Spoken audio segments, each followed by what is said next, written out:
धन्यवाद उद्घोषकज्यू। मैले सम्बोधन गरिन, म सुरु कविता वाचन गर्न गएँ।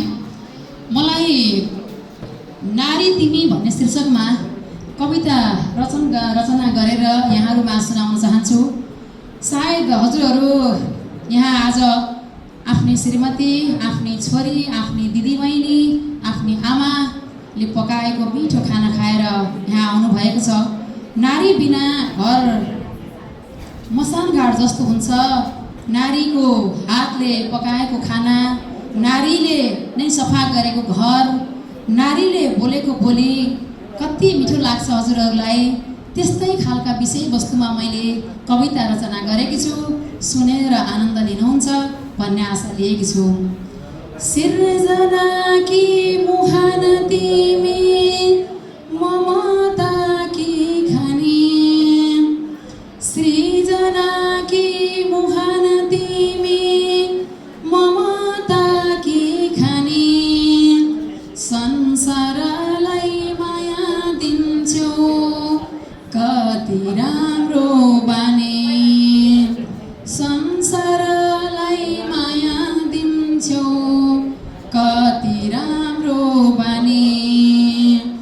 बाल्यकालमा लक्ष्मी रूप सरस्वती किशोरीमा, बाल्यकालमा लक्ष्मी रूप सरस्वती किशोरीमा, सीता राधा काली पार्वती अन्नपूर्ण यौवनमा, सीता राधा काली पार्वती अन्नपूर्ण यौवनमा।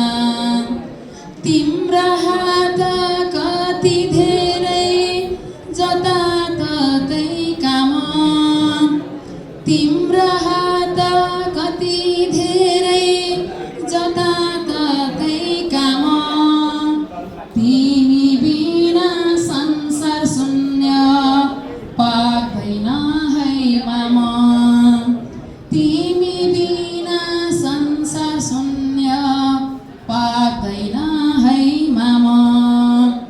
भान्सादेखि करेसोमा फुलबारीमा पनि, भान्सादेखि करेसोमा फुलबारीमा पनि, अफिसदेखि बजारमा समाजमा तिमी, अफिसदेखि बजारमा समाजमा पनि, जति काम गरे पनि हाँसिलो छ रूप, जति काम गरे पनि हाँसिलो छ रूप। कर्तव्यमा अडिग छौ त्याग सबै माझ, कर्तव्यमा अडिग छौ त्याग सबै माझ। माता बनी माया अपार दिदी मेरी साथ, माता बनी माया अपार दिदी मेरी साथ, छोरी बनी आशा दिने श्रीमतीमा साथ, छोरी बनी आशा दिने श्रीमतीमा साथ।